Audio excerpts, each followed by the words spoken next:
International regulators have hinted that they may seek to block global stablecoins if their operators attempt to launch tokens in jurisdictions beyond their remit.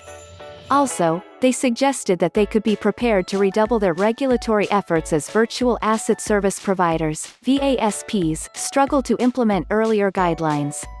Today, at the V20 Summit, an online meeting between crypto industry bodies and international regulators, David Lewis, the Executive Secretary and G20 Deputy of the Financial Action Task Force, FATF, softened the blow by stating, however, he added that stablecoin issuance would become impossible to police unless all of the 200 countries in its remit effectively implemented standards.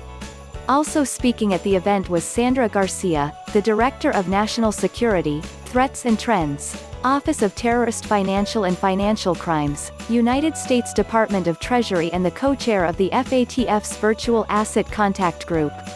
She echoed Lewis' sentiments about stablecoins, adding that, revised FATF standards in June 2021 will cover stablecoins, and suggested that, stablecoins that aim to launch in nations with poor or no anti-money laundering regulations, could be held back.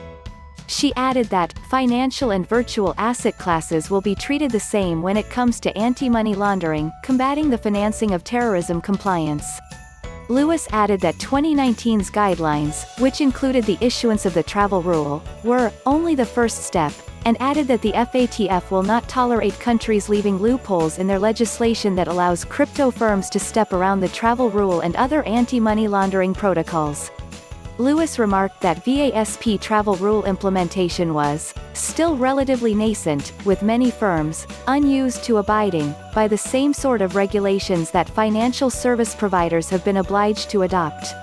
He claimed that FATF research had found evidence in cases from around the world that crypto and exchange platforms were being used in money laundering, cyberattacks, human trafficking, sanctions evasion cases and more, as well as attempts to move and conceal illicit funds connected with the coronavirus pandemic. He conceded that these often involved relatively small amounts, but pointed to the involvement of crime rings as evidence of the severity of the problem. He suggested that more supervisors would be deployed to help nations implement the regulations. Although an industry insider at the event has suggested that the travel rule is not a good fit for the crypto industry, the FATF appears resolute. Garcia said, meanwhile, that although there had been some progress in adoption, the rate of compliance among VASPs was still too slow, adding, only 7% of the FATF's global network has implemented the revised standards. Opening square bracket ellipsis closing square bracket. We will be providing more tools for supervisors, in the form of best practice information and guidance on how to conduct examinations on VASPs.